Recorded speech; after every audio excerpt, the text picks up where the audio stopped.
할렐루야, 할렐루야. 오늘 하나님 말씀 사도행전 5장 33절부터 42절까지 이제 오늘 사도행전 5장 마감합니다. 같이 합독합니다. 저희가 듣고 크게 노하여 사도들을 없이 하고자 할세. 바리새인 가말리엘은 교업사로 모든 백성에게 존경을 받는 자라. 공회 중에 일어나 명하여 사도들을 잠깐 밖에 나가게 하고 말하되 이스라엘 사람들아 너희가 이 사람들에게 대하여 어떻게 하려는 것을 조심하라. 이전에 드다가 일어나 스스로 자랑하여 사람이 약 400이나 따르더니 그가 죽임을 당하며 쫓던 사람이 다 흩어져 버렸고 또 그 후 호적할 때에 갈릴리 유다가 일어나 백성을 꾀어 쫓게 하다가 그도 망한 즉 쫓던 사람이 다 흩어졌느니라. 이제 내가 너희에게 말하노니 이 사람들 상관 말고 버려두라. 이 사상과 소행이 사람에게로 났으면 무너질 것이요 만일 하나님께로 났으면 너희가 죄를 무너뜨릴 수 없겠고 도리어 하나님을 대적하는 자가 될까 하노라 하니 저희가 옳게 여겨 사도들을 불러들여 채찍질하여 예수의 이름으로 말하는 것을 금하고 놓으니 저희가 날마다 성전에 있든지 집에 있든지 예수는 그리스도라 가르치기와 전도하기를 쉬지 아니하니라. 아멘. 할렐루야. 이제 사도행전 5장에 와서 아나니아와 삽비라가 성령을 거역한 일을 시작을 해서 하나님의 심판이 임했고 또 하나님이 이 사도들에게 성령의 능력을 부어주어서 또 사도들을 통해서 많은 기적과 이적의 모습이 나타났던 것이 바로 12절부터 15절까지 이렇게 쭉 나왔어요.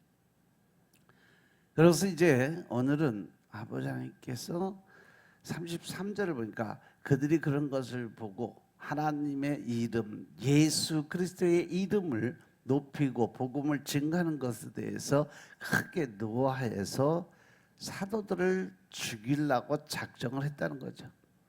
사도들은 종교 지도자들의 말을 듣지 않고 오히려 종교 지도자들에게 예수 그리스도 즉 복음을 전하는 그러한 자리에 섰어요. 그러니까 사도들이 부활을 전함으로 부활을 믿지 않았던 그들의 입지가 엄청나게 흔들리는 거죠. 왜? 그때 사도계인들 사람들은요, 지금도 그래요. 예수님 부활을 아예 안 믿어요.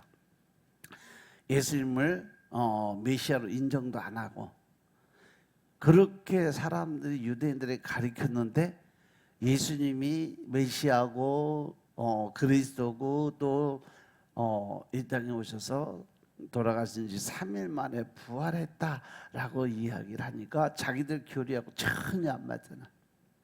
그러니까 죽이려고 마음을 먹을 수밖에 없었어요. 그래서 만약에 그것이 사실을 밝혀지면 그들은 예수님을 죽인 책임을 져야 하는 그 자리에 섰던 거죠. 그래서 종교 지도자들이 사도들이 자신들의 권위를 무시한다고 생각을 해서 엄청나게 화를 많이 냈던 거죠. 그래서 그들이 사도들을 없애려고 생각한 거예요.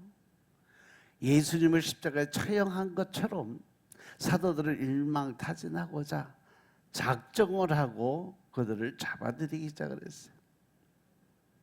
결국 그들이 분노해서 감정이 폭발하게 됐던 거예요.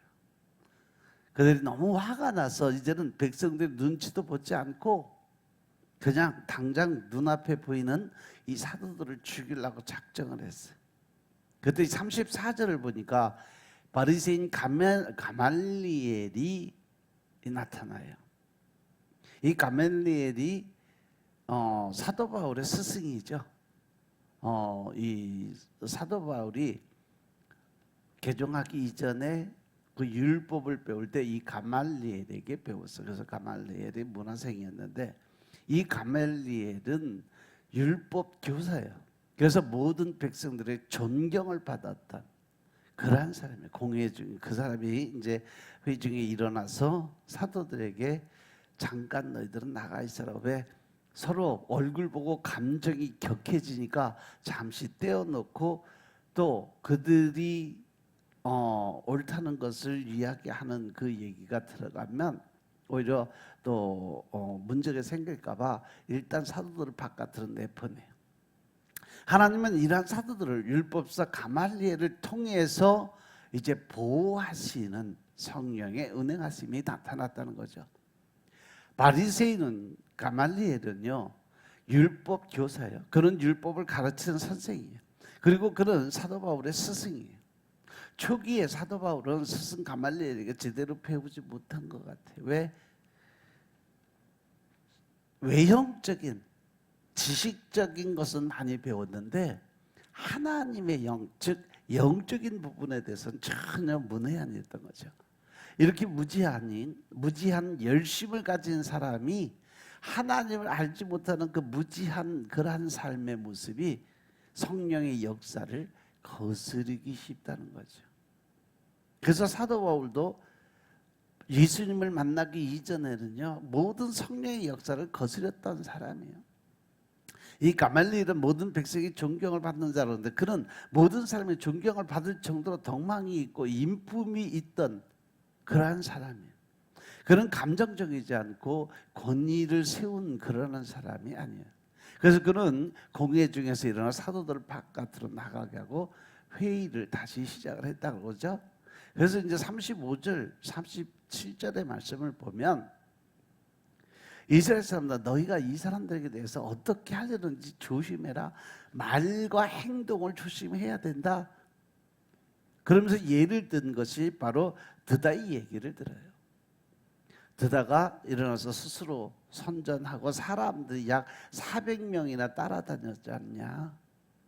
근데 그가 죽었을 때 그를 따르던 모든 사람이 흩어져 버렸고 그 위에 호적할 때 갈릴리에 유다가 일어나서 백성을 깨어서 따르게 하다 그도 망한 즉 따르던 모든 사람이 흩어졌다라고 이야기하면서 결국 예수님을 믿는 그 예수를 믿는 그 사람들이 예수가 만약에 이단의 그 어떤 교주가 되고 괴수가 됐으면 저 사람들은 모였다 금방 흩어질 거다.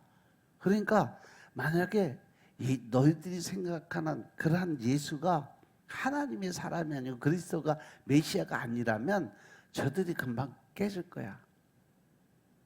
이렇게 얘기를 하는 거죠. 이 가멜들이 두 가지 예를 들어서 사도들을 없애지 말라고 그들을 함부로 해코지 할 생각하지 마라라고 얘기해요. 왜냐하면 그가 역사 의식이 있는 사람이었어요. 사도들에게 해야 할 것, 하지 말아야 될 것에 대해서 정확하게 구분을 시켜준 거죠.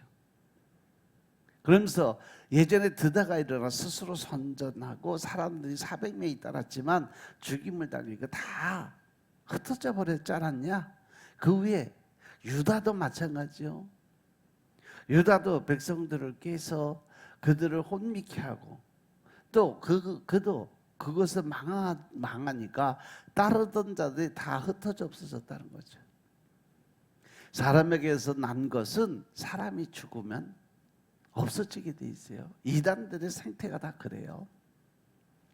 이 신천지도 지금 보면 곧 망할 징조가 와요. 왜? 이만희가 지금 죽을 때가 다 돼 와요. 왔다리 갔다리 하고 있어요. 이 가멜리엘은 이들의 예를 들면서 사도들을 죽이지 말자고 이야기를 해요. 그러더니 38절 39절에 보니까 이제 내가 너희들한테 얘기하니까 이 사도들이 복음 전하는 것에 대해서 더 이상 상관하지 말고 그냥 내버려 둬라. 이 사상과 소행이 사람으로부터 났으면 무너지고 하나님께부터 났으면 너희가 그들을 무너뜨리지도 못하지만 도리어 하나님을 대적하는 그 자리에 들었으니까 오히려 너희들이 심판받을 거야. 그러니까 조심해라는 거죠. 그래서 이 가멜리엘이 이러한 사항을 종교 지도자들에게 지금 설명을 하고 있는 거예요. 이 사람들이 심판하지 마, 그냥 내버려 두라고 하면서 이 사상과 이 사람으로부터 났으면 곧 무너지고 없어지지만, 그러니까 너희들이 지금 절제하고 어떤 순리를 따라가라 이런 얘기야. 그러면서 만약 하나님께로 그 사람들이 왔다면 절대 그들을 여러분들이 무너뜨릴 수 있는 그런 영역이 아니라는, 그건 신의 영역이라는 거죠. 그래서 이들을 무너뜨리려 가다가 오히려 하나님을 대적하는 그러한 자리에 들어설 수도 있으니까 조심해라 라고 이야기하는 거예요. 즉 다시 말해서 이 가말리엘이 알고 보면 율법주의적 신학을 가지고 있지만 그 중심에는 늘 하나님의 사상, 주권신앙을 가지고 있던 사람이에요. 하나님 중심적 사상. 따라서 사도들이 전한 말씀은 2000년이 지난 지금도 퍼져나가고 있다는 거죠. 이것을 볼 때 이것은 사람에게서 난 것이 아니라 하나님께로서 난 것임을 우리가 알 수 있다는 거예요. 사도 바울도 사울이었을 당시에 성령의 세례를 받지 않고 예수님의 그 임재를 느끼지 못했으면 그도 지금 똑같은 유대 제사장 자리에 들어가서 아마 많은 복음주의자들을 괴롭히고 힘들게 하고 어렵게 했던 그러한 사람이잖아요. 그리고 이제 40절을 보니까 그 가말리엘의 그 율법사가 이야기를 하니까 그것을 듣던 그 유대 제사장들이 그것을 제대로 맞는 얘기가 되겠다. 그리고 나서 이제 가말리엘의 말을 들은 공회가 가말리엘의 말을 옳게 여겼다라고 기록이 되어 있어요. 즉 가말리엘은 아주 설득력 있게 다 설명을 해줘서 유대 제사장들이 다 인정을 했다는 거예요. 왜냐하면 그가 유대 사회에서 아주 존경을 받았던 원로였어요. 원로. 엄청나게 유명한 사람이었어요. 그럼에도 불구하고 종교 지도자들은요, 사도들을 죽이지 않는 대신에 오히려 뭐를 징계, 그래도 우리는 사람들에게 어떤 모범 표본을 보여야 되겠다. 그래서 사도들을 데려다가 채찍질을 합니다. 채찍을 얼마나 때리냐? 채찍이 얼마나 센지 사람이 테스트를 해야 돼요. 얼마나 맞아야 죽나. 그러니까 40대 맞으니까 딱 죽더래. 그래서 40에 하나를 감안매 39대까지 때리는 게 채찍형이에요. 사도 바울도 고린도서 12장에 보면 자기가 그동안 당했던 어떤 고난과 연단 속에 내가 40에 하나 감안 매 채찍을 3번이나 맞았다 그러죠. 그만큼 사도 바울도 복음 증거하는데 그만큼 힘들었던 사람이에요. 채찍을 맞으면 그 채찍 끝에 쇠 이 철심을 박아놔요. 그래서 한번 때리면 뛸 때마다 이 살점이 뚝뚝 떨어져 나오고, 그래서 이 피가 엄청나게 나오는 그러한 채찍이에요. 그래서 이 베드로나 요한의 그 등가죽은 너덜너덜할 정도로 피로 물들었던 거죠. 그러면서 그들이 점점 핍박의 강도를 세게 가져가요.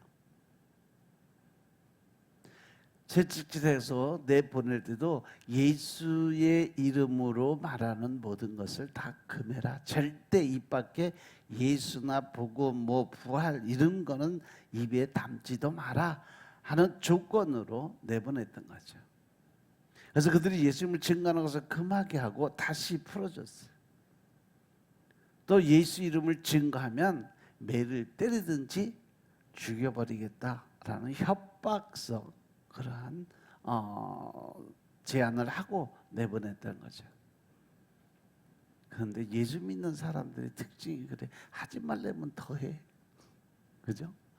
41절에 보면 저희가 날마다 성전에 있든지 집에 있든지 예수는 그리스도라 가르치기와 전도하기를 쉬지 아니하였다. 41절 사도들이 그 이름을 위해서 오히려 능욕을 받는 것을 합당한 자로 여기를 기뻐하면서 공회를 떠나갔다라고 기록이 되어 있어요. 사도들은 예수님의 이름을 위해서 고난 당하는 일에 너무 기뻐했다는 것이죠. 복음 증거하면서 환난과 핍박 속에 들어가 있는 것이 자기들은 기쁨이었다라는 거예요. 그들은 하나님이 그들을 예수님처럼 그들을 관심을 갖고 돌보시는 그 사랑에 대한 감사의 마음이 있었다는 거예요. 우리가 환난과 핍박을 받았다는 것은 결국 예수님처럼 채찍에 맞고 십자가 못 박혀 죽는 한이 있어도 예수님처럼 살 수 있다는 것 자체가 감사드린다는 거죠. 그래서 그들은 예수님의 그림자도 밟지 못한 부족한 존재였음에도 불구하고 하나님은 사도들을 예수님처럼 기억하고 대우해 주는 것에 대한 감사였어요. 우리가 세상의 모습으로 살아가는 모습을 보면 하나님 보시기엔 참 먼지처럼 하찮은 그러한 존재로밖에 볼 수 없는데 하나님이 그들에게 관심을 가져줬다는 거죠. 예수님처럼 고난을 받게 하셨다는 거예요. 그는 예수님처럼 고난받는 것을 기뻐했다라고 기록이 되어 있어요. 그들은 기뻐하고 슬퍼하는 감정까지도 다 예수 중심의 사람이었다라는 걸 설명하는 거죠. 그들은 감정까지도 거듭났던 거예요. 우리도 이렇게 예수 믿고 또 성령의 세례를 받아서 우리가 변화된 삶을 살아갈 때 우리의 본질적인 옛 모습, 자기 이기주의적이고 자기 중심적이고 지식적으로 살아가는 이 모든 것들을 다 버리고 하나님의 말씀에 의지해서 하나님이 원하시고 하나님이 주시는 새 계명, 즉 하나님을 사랑하고 내 이웃을 내 몸과 같이 사랑하라 하신 말씀에 따라서 나보다 남을 먼저 생각하고 또 교회 안에서 서로 협력해서 선을 이루어가고 그리고 늘 자기 중심적인 그 삶 속에서 이제는 나보다 남을 먼저 생각할 수 있는 그런 삶을 살 수 있는 여러분들 되시길 주님으로 축원합니다. 아멘. 이렇게 우리도 예수님 이름 때문에 축복도 받지만 예수님의 이름 때문에 고난을 받는 것은 당연하게 받아들일 수 있어야 된다. 왜? 예수님을 위해서 살아도 유익하지만 우리가 예수님을 위해서 죽어도 유익하다라고 고백을 한 사도 바울의 그 고백을 한번 묵상을 해야 됩니다. 우리가 예수님의 이름 때문에 축복을 받아도 감사드리고 또한 예수님의 이름 때문에 고난을 받아도 감사드릴 수 있는 삶을 살아야 된다.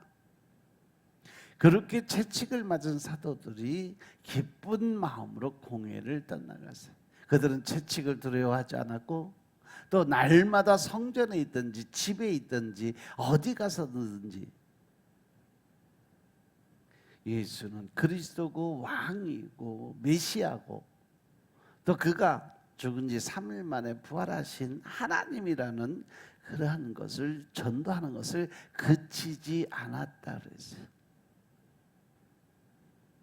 디모데 목사에게 하나님이 그러자 너는 때를 얻든지 못 얻든지 항상 뭐를 해라 나가서 복음을 전하라 이 말씀을 그냥 그대로 초기 때부터 시작을 했어요. 그래서 부활을 승천하신 예수는 우리의 진정한 왕이심을 믿으시기 바랍니다. 그들은 순종해서 생명의 말씀을 전해서 우리는 어디로 가든지 예수님의 증인이 되어야 하는 사명을 받은 자들이라는 것을 명심하시기 바랍니다. 체코에서 선교를 했던 신한나 선교사님이라고 있어요. 여자분인데 남편이 암으로 죽었어요. 선교 과정에서 선교사로 사역하는데, 그래서 그가 너무 슬퍼서 한 일주일을 쉬지도 않고 울었다 그래. 그런데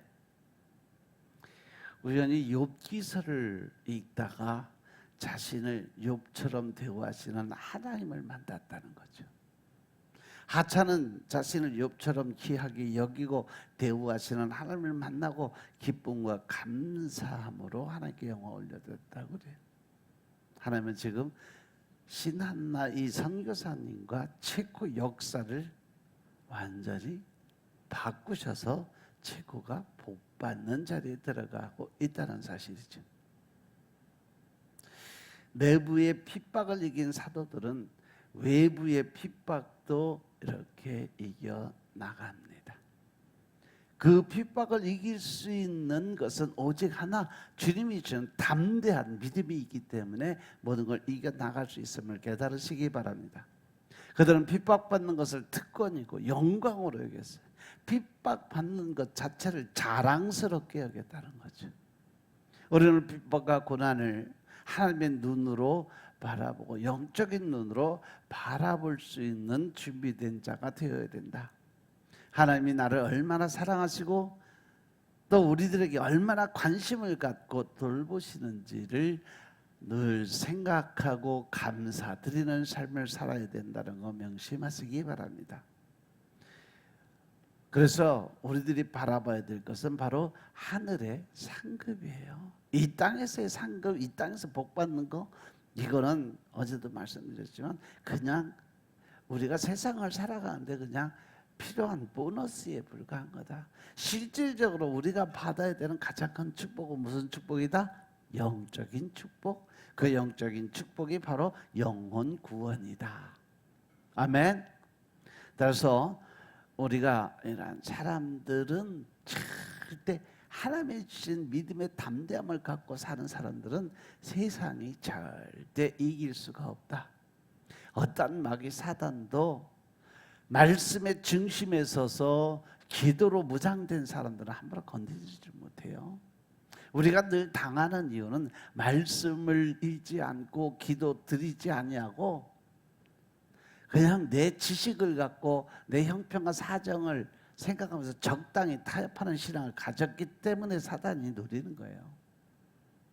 그러니까 여러분들 오늘도 말씀 30장 기도 3시간 늘 채우시고 그 안에서 하나님과 관계가 회복되고 영이 회복되는 역사가 일어나시길 제 이름으로 축원합니다. 아멘. 기도드리겠습니다. 아버지 하나님 감사드립니다. 오늘도 아버지 하나님의 은혜 가운데 우리가 살아가게 하시고 하나님의 권세와 능력 안에서 우리가 쓰임받는 도구로 살아갈 수 있도록 도와주시니 감사합니다. 늘 신령과 진정의 마음을 가지고 하나님을 바라보게 하여 주옵소서. 오직 성령님의 인도하심에 따라 우리가 쓰임받는 도구의 삶으로 살아가게 역사하여 주시고 우리가 항상 무엇을 하든지 먹든지 마시든지 무엇을 하든지 다 주님의 영광을 위해서 쓰임받는 도구들의 삶이 되게 축복하옵소서. 오늘도 저들에게 복음의 전신갑주 입혀주시고 성령의 삼중보 막쳐주시고 예수 그리스도의 보혈의 피를 뿌리고 바르고 덮습니다. 보혈의 피의 능력이 저들을 통해 나타내 보여지게 축복하옵소서. 모든 말씀 우리 주 예수 그리스도의 이름으로 감사드리며 기도드렸사옵나이다. 아멘.